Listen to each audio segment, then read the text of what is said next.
And one reason, as you heard, that the White House may not want to release the photo of bin Laden is to prevent inflaming those who already see the U.S. as an enemy, people who would use it as propaganda. In fact, ensuring the safety of U.S. diplomats and American interests around the world is a big interest, and it's also a big industry. Someone who knows a lot about the industry is joining us today.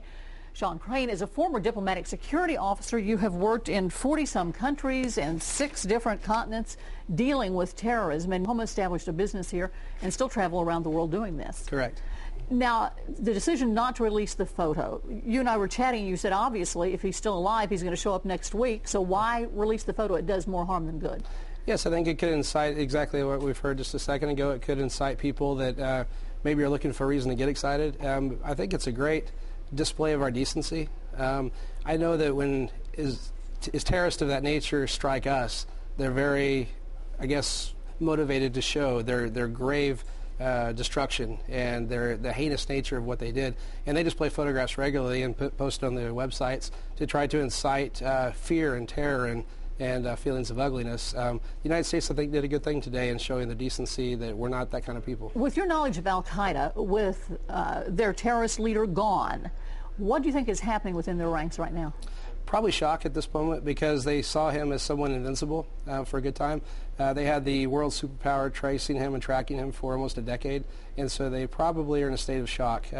Eventually that'll settle, and the cells will be able to fall back and wonder what's next. The power likely will become decentralized, and the individual cells will become more autonomous. They may strike more indiscriminate targets that may be easier. They may have fear that we now know a lot of the big plans that were in place because of the intelligence that we were fortunate enough to capture and the heroic nature of what our soldiers did there.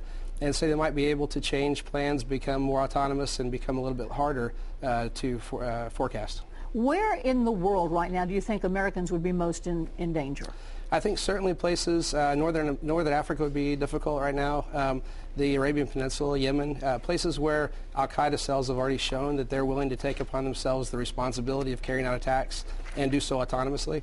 I think public venues in the United States may be something that we want to be careful of, and especially the public. The key is not to get too complacent after a couple of months after this passes.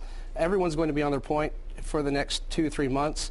But when you get into big public venues that are much more difficult to secure, you want to be vigilant and report anything that looks suspicious and out of place. Well, Sean Crain, we appreciate you coming in because I know you just came in from Arizona working with anti-terrorist forces there, and we appreciate you sharing your knowledge with us today. Anytime. So much to talk about. We can't get it all in such a short time, but if you want more information, you can visit his website, which is Orion Solutions at KFOR.com/links, correct? Orion Security Solutions. Yes. Okay, there you go. Down a little word. Pleasure. Thank you very much, Linda. Appreciate you joining us. Thank you.